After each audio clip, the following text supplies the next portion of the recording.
It was an ambitious plan. Even the creator had concerns. But Alan Moffat believed he had all the bases covered, knowing the world would be watching. And because the standards that I've set, in my mind at least, are extremely average, I'm sure one of the complaints I'll have is that it was all too easy. We're much happier having it too easy than too hard. You've got a lot riding on your shoulders, haven't you, Alan Moffat? You're making it sound that way for me, I must say. Moffat's idea was for a high-speed desert sprint. It was named after a 1970s film about an illegal race across America. No one was hurt in the film, but this was Hollywood fantasy. Nobody in the world had legally tried to turn it into reality until last weekend. The Northern Territory's long stretches of desert highway and unique lack of speed restrictions made it an ideal venue. But organisers were at pains to distance themselves from the recklessness the movie portrays. It's not a race, and it's not a rally. It's a controlled event where people can take cars like this Porsche or that Ferrari and enjoy themselves in safety. But in keeping with the spirit of the film, there were no speed limits. If they had the grunt, cars would be travelling in excess of 200 kilometres an hour, as fast as Formula Ones. Even the experts aren't excluded from death in highly controlled events. In the Cannonball Run, there were far fewer controls and little expertise. The only qualification needed to enter was an ordinary Class 1 licence and a fast car.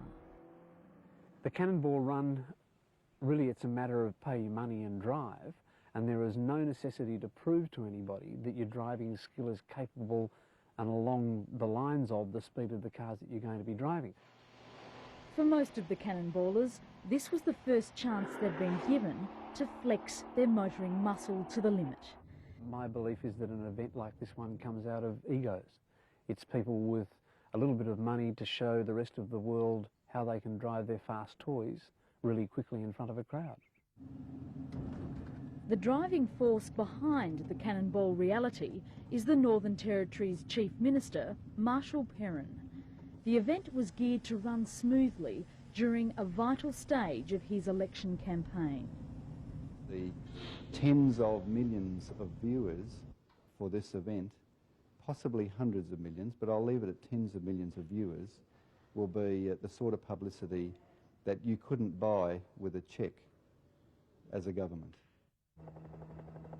That was the case until today, when just half an hour after leaving Alice Springs this morning, it went horribly wrong. Akihiro Kabe lost control of his Ferrari after passing a Porsche near a right-hand bend. He ploughed into a four-wheel drive and a Holden parked at the checkpoint, killing himself, his co-driver and 2 race officials. Despite the tragedy, the run continued throughout the day. The drivers divided about whether it should be called off or not. No, definitely not. No, I don't think so. I mean, it's a high-speed train. Accidents do happen. I think they might cancel it, to be honest. Do you think they should cancel it? I think so. Territory Senator Bob Collins, who twice warned the Territory government about the dangers, has no doubt. The one thing I'm certain about is that it should never be run again.